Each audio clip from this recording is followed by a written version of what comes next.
जब मेरे पास पहला ऑडिशन आया तो ऑडिशन में ना बहुत स्वीट सी सिंपल सी लड़की है जो मतलब होता है ना भारतीय नारी जो अपने पति के लिए कुछ भी कर जाएगी ना। वाज लाइक अगेन एक इंसान में जब दो इंसान का वास एक साथ हो जाता है और ये यूजुअली तब होता है जब आप किसी ट्रॉमा से गुजर रहे हो, कुछ ऐसी चीज़ हो गई हो आपके साथ बचपन में या फिर बड़े होकर जिससे आप निकल नहीं पा रहे हो।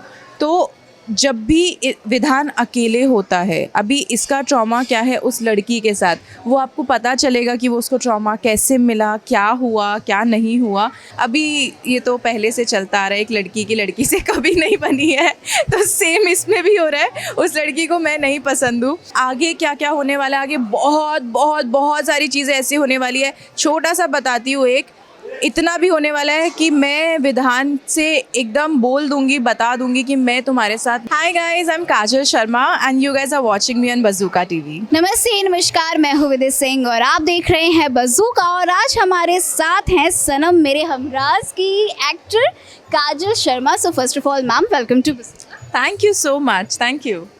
सबसे पहले तो मैं जानना चाहूँगी सीरियल के बारे में, क्योंकि फ़र्स्ट ऑफ ऑल कॉन्ग्रेचुलेशंस। ये सीरियल जो कि कहीं ना कहीं फैंस के दिलों में धीरे धीरे जगह बना रही है और काफ़ी ज़्यादा suspense story, because personally I really like it. तो क्या कहना चाहोगे, कहीं ना कहीं ब्लेस्ड है और आज यहाँ पर भी आए हो तो it's a very big. It is a big thing. आप बिलीव नहीं करोगे कहाँ टेलीविज़न का किस इमेजरी से हम लोग देखते थे और क्या अभी प्लेटफॉर्म पे क्या स्टोरीज़ आ रही है। I am amaze. Like Pearl ma'am ने बहुत मेहनत करी है स्क्रिप्ट को लेके, कैरेक्टर्स को लेके, इतने लेयर्स हैं इसमें ना। आप लोगों को आई ट्रस्ट मी, मैं शूट करके मुझे इतना मज़ा आ रहा है, तो आप लोगों को देखने में कितना मज़ा आ रहा होगा, I can't just express in words. मैं आपसे ये भी जानना चाहूँगी कि जब फर्स्ट टाइम आपके पास ये शूट आया तो what was your reaction and story सुनने के बाद कैसा था?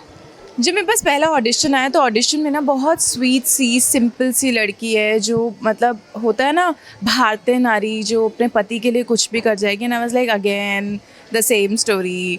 नो, बट मैंने ऑडिशन रिकॉर्ड करने से पहले बोला मेरे कास्टिंग वाले को कि आप मुझे प्लीज़ पूरी स्टोरी बताओ कि आगे क्या होने वाला है, कहाँ से स्टार्ट होने वाला है, हम कहाँ तक लेके जाने वाले हैं, कितने लेयर्स हैं, क्या क्या पता चलेगा, क्यों करना चाहिए मुझे शो और व्यूअर्स को क्यों अच्छा लगेगा, सबसे main question. And when I got the story, जब मैंने सुनी उनकी story, I am doing this. मैं ऑडिशन भेजती हूँ, आपको आज ही भेजती हूँ मैं। एंड यूजुअली भी मेरा ऐसा रहता है कि अगर मेरे को कुछ चीज़ नहीं भी करनी है तो ऑडिशन में अपनी प्रैक्टिस के लिए बनाती हूँ, तो मैं भेज देती हूँ, फिर आता है तो फिर देखा जाता है।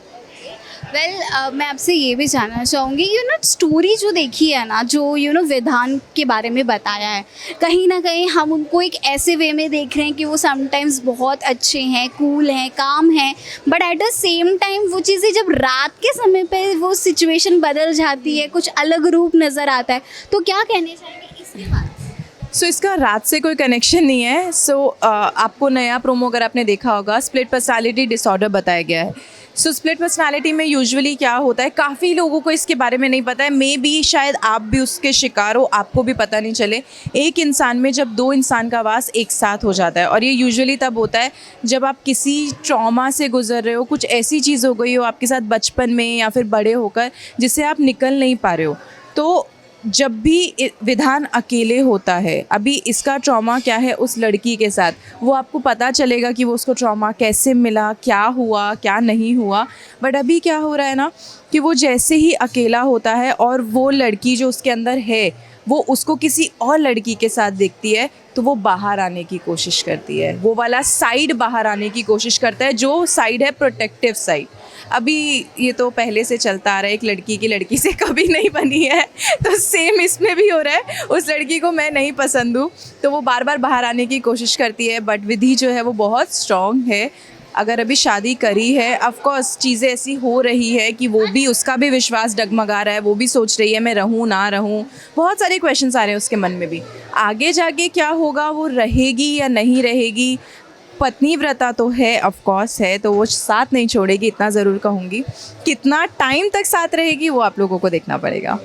मैं ये भी आपसे जानना चाहूँगी, आज अंधेरी च राजा के पंडाल में आए हो, कैसा लगा और क्या इससे पहले आपने कभी बप्पा के दर्शन किए? क्योंकि एज मच आई नो आप दिल्ली से हैं, so how your experience now Mumbai के बप्पा के दर्शन?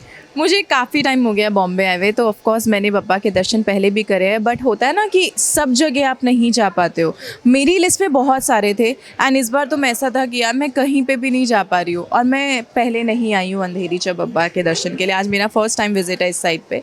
सो I am like genuinely I can't express in words. मैं गई हूँ, दर्शन किए हैं। सबसे पहले तो खुशी इस बात की है कि इस बार कहीं नहीं जा पा रही थी, तो मैं दर्शन करने के लिए पहुँच गई।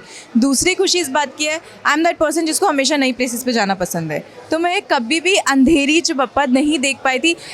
मेरे को इसलिए नहीं जाना है कि मुझे दर्शन करना है या करना है, मुझे इसलिए जाना होता है बस।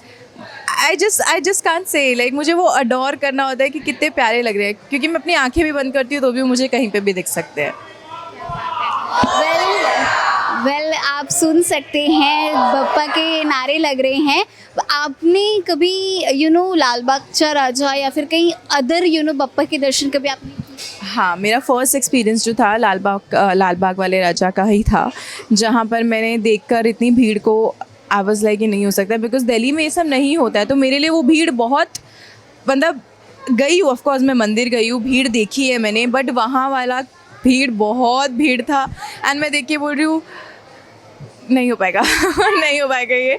सो I met somebody there and उन्होंने मुझे बहुत प्यारे से दर्शन कराए। मैंने जाकर लाइक लिटरली मैंने दर्शन किए, मैंने अपना मत्था टेका, जो कि मैंने बाद में सुना कि बहुत डिफ़िकल्ट है वहाँ तक पहुँचना, बट दिल से चाहो तो कुछ भी होता है। वेल मैं ये भी जानना चाहूँगी कि बप्पा के दरबार में आए हो तो कुछ मांगा आपने अपने शो के लिए, अपने लिए? मैं मांगने में बिलीव नहीं करती मुझे अब तक सिर्फ सोचा है और मिल गया है। मैं हमेशा सिर्फ इंटेंशंस प्योर होने चाहिए। तुम्हें कहीं पर जाने की, कुछ भी मांगने की कभी ज़रूरत नहीं पड़ेगी अगर तुम अच्छे हो और तुम्हारी इच्छाएं अच्छी है। शो तो पापा ने दिलवाया है तो ऑफकोर्स उनके हाथ में है, तो आगे भी वही बढ़ाएंगे। जहाँ तक बात मेरी है, मुझे ज़रूरत नहीं है उन्होंने जो दिया है, जितना दिया है, मतलब मैं बहुत खुश हूँ, आगे भी वही ध्यान रखेंगे। लास्टली कुछ फैंस के लिए कहना चाहोगे? फैंस के लिए मैं यही कहना चाहूँगी, आई होप आप लोगों को मज़ा आ रहा हो मेरा शो देखने में। आप लोग प्लीज़ आगे देखते रहिए, बिकॉज बहुत सारी लेयर्स है जो अभी भी खुलना बाकी है। आपको हर एपिसोड के एंड में कुछ ऐसा हुक मिलेगा कि आपको नया एपिसोड देखने का ज़रूर मन करेगा। आगे क्या क्या होने वाला है, आगे बहुत बहुत बहुत सारी चीज़ें ऐसी होने वाली है। छोटा सा बताती हूँ, एक इतना भी होने वाला है कि मैं विधान से एकदम बोल दूंगी, बता दूंगी कि मैं तुम्हारे साथ नहीं रहूंगी, एकदम स्टर्न हो जाऊंगी कि मैं नहीं रहूंगी आपके साथ, बट फिर भी मैं रहती हूँ या नहीं रहती हूँ ये आपको मेरे साथ देखना पड़ेगा। सोमवार से शनिवार रात 10 बजे Sanam Mere Humraaz on Dangal TV. Thank you so much.